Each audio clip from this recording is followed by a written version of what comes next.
justice. We want justice. We want justice. We want justice.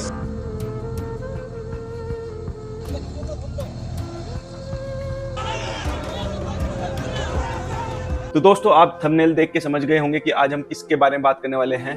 तो इससे पहले हम इस हॉस्पिटल के बारे में बात करें, सबसे पहले मैं आपसे एक चर्चा करना चाहता हूँ। तक हमारे साथ कोई गलत ना हो या कुछ ऐसे एक्सीडेंट ना हो जिससे हमें ठेस पहुँचे, तब तक हम कुछ कर नहीं सकते।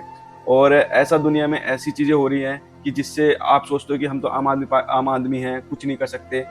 तो इसके लिए आप बैठे रहते हो, सोचते नहीं है कि हम इस जंग में क्या कर सकते हैं। तो आज इस बारे में मैं आपसे डिस्कशन करना चाहता हूँ कि आप बहुत कुछ कर सकते हो, क्योंकि आज जो चीज़ हुई है वो देश को झंझोर के रख दिया है। क्योंकि ऐसा कभी होना नहीं चाहिए और ये इतना गलत हो रहा है। ये सब क्यों हो रहा है समझ से बाहर है। लोगों की सोच, लोगों की थिंकिंग कहाँ जा रही है समझ नहीं आ रहा। क्योंकि एक जो डॉक्टर लोगों की सेवा करता है, हम डॉक्टर साहब बोलते हैं उन्हें, दिन रात एक करके 36 घंटे, 24 घंटे, 12 घंटे कर करके जॉब करके लोगों की सेवा करते हैं, और आज उनके साथ गलत हो रहा है। तो आप इस बारे में मैं आपसे कमेंट में जानना चाहता हूँ, ये क्यों हो रहा है, किस लिए हो रहा है। इसमें ये केस को दबाया जा रहा है और ऐसा दबाया जा रहा है, और इस मैडम के साथ, इस लड़की के साथ ऐसा हुआ है कि इसको मतलब बोलना भी मुझे अजीब लग रहा है। क्योंकि पहले तो इसको दिखाया गया सुसाइड नोट, और अब जब पब्लिक ने, वहाँ के स्टूडेंट ने फोर्स किया है, तो उसका पोस्टमार्टम हुआ। तो पोस्टमार्टम में पता चला कि इनके साथ रेप हुआ है, और रेप एक ने नहीं कई सारों ने किया है, और अभी एक ही आरोपी पकड़ा गया है। और जब इनकी मम्मी पापा मिलने गए तो पहले तो 3 घंटे पहले इन्हें बताया नहीं गया, 3 घंटे तक इन्हें बताया नहीं गया। जब 3 घंटे बाद पता चले तो वो हॉस्पिटल में आए। हॉस्पिटल में आने के बाद उन्हें 3 घंटा वेट कराया गया कि भाई अभी वेट करो। और ये एक्सीडेंट हॉस्पिटल के सेमिनार में हुआ था, क्योंकि जो मैम थी उनकी 36 घंटे की ड्यूटी थी, और वो 36 घंटे के बाद लंच करने गई, और वहाँ पे एक सेमिनार हॉल है। तो सेमिनार हॉल में क्या हुआ, उन्होंने सोचा थोड़ी देर आराम कर लेती हूँ, क्योंकि 36 घंटे कोई भी हूँ, मैं हूँ, आप हो, कोई भी जॉब करेगा, काम करेगा, तो थोड़ी थकावट हो जाती है। तो सोचा आराम कर ली। तो उनके साथ साथ उनकी फ्रेंड भी थी, और वो खाना खाने गई, और खाना खाया तो उनकी फ्रेंड चली गई, और साथ में फिर उन्होंने सोचा थोड़ी देर आराम करके फिर उसके बाद मैं अपना काम करने जाऊँ। तो आराम करने के बाद जब आराम कर रही थी तो कहीं से एक बंदा आया जिसका नाम संजय रॉय था, जो अभी इस केस में खुलासा हुआ है। अभी कंफर्म नहीं हुआ है, अभी और भी बंदे हैं इसमें, क्योंकि जो पोस्टमार्टम की रिपोर्ट आई है उसमें पता चला है कि कई सारे बंदे हैं। उसके बाद डॉक्टर ने पता करा तो उस टाइम ही उनको ये बता दिया गया कि इनकी मृत्यु हो गई है, यानी कि इन्होंने खुद से आत्महत्या कर ली है। जब वहाँ के स्टूडेंटों को पता चला, और जो सीनियर डॉक्टर हैं, जूनियर डॉक्टर हैं, उनको पता चला, तो उन्होंने पोस्टमार्टम के लिए फोर्स किया। फोर्स इसलिए किया, उन्हें डाउट था, और जो वहाँ के मेन डॉक्टर थे यानी कि प्रिंसिपल थे, वो इसको दबाना चाहते थे। अब जब दबाना चाहते थे तो लोगों ने, वहाँ के डॉक्टर, जो जूनियर डॉक्टर थे, उन्होंने फोर्स किया, तो मेडिकल हुआ उनका। तो जब पता चला कि इनके साथ रेप हुआ, शरीर में कोई कपड़ा नहीं था, पैर दोनों राइट एंगल में मिला गया, राइट एंगल में। एक पाँव बेड के इस तरफ, एक पाँव बेड के इस तरफ मिला गया। जब तक पेल्विक गर्डल नहीं टूटता है, इस तरह 2 पाँव को नहीं चीरा जा सकता है। चश्मे को कूटा गया, जिसके वजह से आंखों से खून निकल गया, गला दबाकर मारा गया। ये पूरा पोस्टमार्टम रिपोर्ट में वायरल हुआ है, आप लोग कृपया देखिए।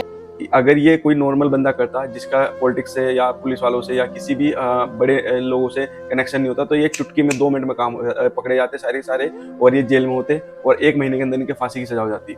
मगर अब ये इसलिए नहीं पकड़े जा रहे क्योंकि इनके साथ पॉलिटिक्स और पुलिस वाले और भी बड़े बड़े लोग मिले हुए हैं। क्योंकि इस केस के अंदर रियल में मैं बताता हूँ, कम से कम 10 से 11-12 लोग मिले हुए होंगे।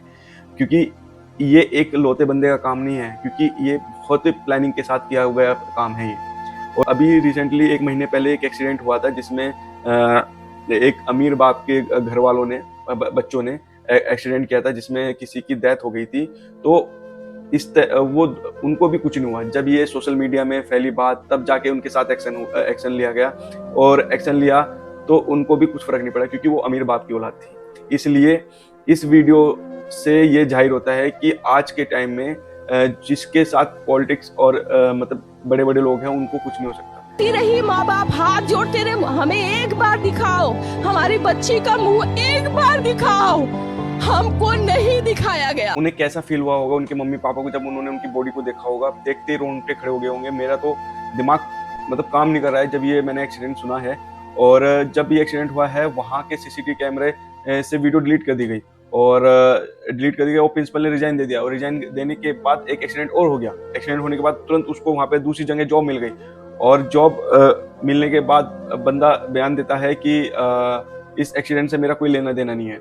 तो आई होप मतलब इस जितने भी ये खिचड़ी पक रही है इस केस में, तो जल्दी से जल्दी लोग जितने भी हैं इसमें ये पकड़े जाएं और इन्हें लटका हुआ देखा जाए, क्योंकि ये क्राइम बढ़ते ही जा रहे हैं। अभी आपके अयोध्या में, फैजाबाद में हुआ, फिर अभी किसी स्कूल में नर्सरी क्लास की बच्ची के साथ उसके ड्राइवर ने दुष्कर्म कर दिया। लोग कहते हैं कि छोटे कपड़े पहन के जाते हैं तो इसलिए होता है। तो इसमें डॉक्टर की क्या गलती थी? डॉक्टर ने तो छोटे कपड़े नहीं पहन रखे थे।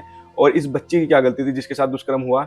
और उसने तो, वो तो छोटी बच्ची है, उसने तो छोटे कपड़े नहीं पहन रखे हैं। चलो ठीक है, मैं मान लेता हूँ कि लोग जो लड़कियां क्लब में जाती हैं वो उनको देख के लोग गलत सोचते हैं, मगर ये जो बच्ची थी जो एलकेजी में थी उसके साथ जो दुष्कर्म हुआ वो उसे तो इस चीज़ का पता भी नहीं था।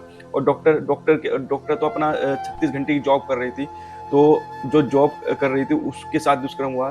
तो आज के टाइम में कोई सेफ नहीं है, क्योंकि लोगों की थिंकिंग इतनी चेंज हो चुकी है। जो आज के टाइम में एजुकेशन बहुत ज़्यादा ज़रूरी है इसीलिए।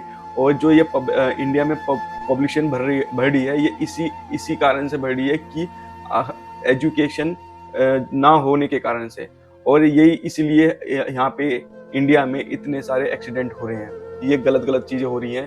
तो मैं आपसे गुजारिश करता हूँ इस वीडियो को जितने से ज़्यादा शेयर कर सको शेयर करिए, लोगों को पता चले, क्योंकि ये जो एक्सीडेंट हुआ है कोलकाता में इसको छुपाया जा रहा है, दबाया जा रहा है और इसके बारे में ज़्यादा जो न्यूज़ चैनल में कम से कम दिखाया जा रहा है, क्योंकि इसमें कई सारे लोग मिले हुए हैं जो पावरफुल हैं। तो आप इस वीडियो को ज़्यादा से ज़्यादा शेयर करिए और अपने आस पड़ोस में दिखाइए, लोगों को बताइए, क्योंकि ये किसी के साथ भी हो सकता है, इसलिए आपको सतर्क होना ज़रूरी है। मिलते हैं नेक्स्ट वीडियो के लिए, जब तक के लिए टाटा एंड बाय बाय।